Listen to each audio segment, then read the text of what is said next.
Hi guys, how you doing? Hey, good. How are Hi. you, Rachel? I'm doing great. So to start, you both have done comedies that have outrageous aspects to them. But what I like about this movie is like even when you think it's not going to get even crazier, it does. Like Will Ferrell wrestling an alligator. For you guys, when you see those moments in a script, have you ever gotten a script where you're like, "There's no way we're going to be able to do this thing that is written," and then getting to see it? How does it feel to like see it from page to the actual production? Yeah, I think when you read in a script, Will Ferrell wrestles an alligator, you're like, is it gonna be a CGI alligator? Like, how does that work? And then to kind of see them have those conversations of like, how will we shoot that? Will it be a real alligator with a stunt double, or how do we do this?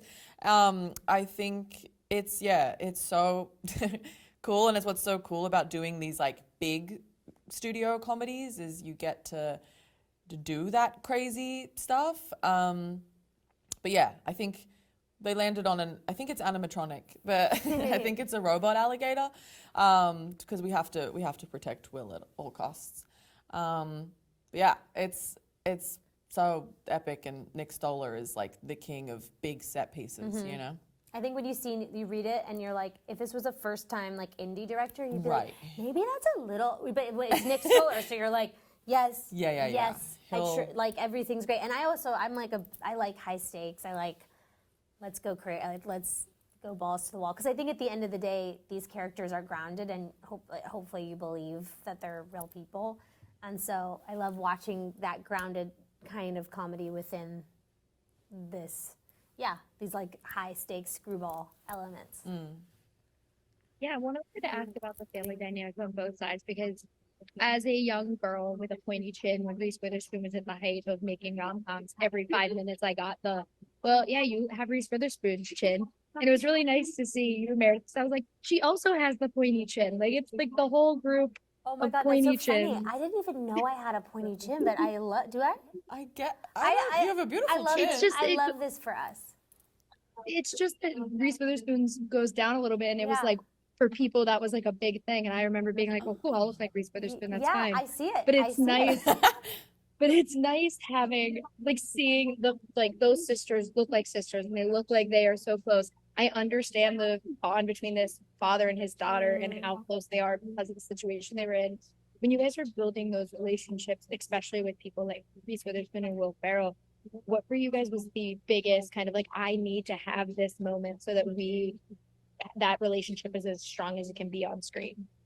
I mean, I think at the end of the day, like, it's hard. You just try to find those moments off camera where you just learn that like siblings or family relationships are like at the end of the day generally comfortable, and so it's just having laughs together and just being silly at craft services and telling each other stories about your own life, and then all of a sudden you start to feel that texture of that relationship. So I do think that's important to have, and Reese was so like open to getting to know each other, and we really hit it off. So I think it made that easier than when you don't like someone and you have to like fake this connection. It was so easy with her. She makes you feel so comfortable.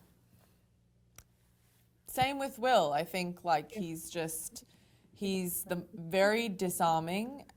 He's so just kind.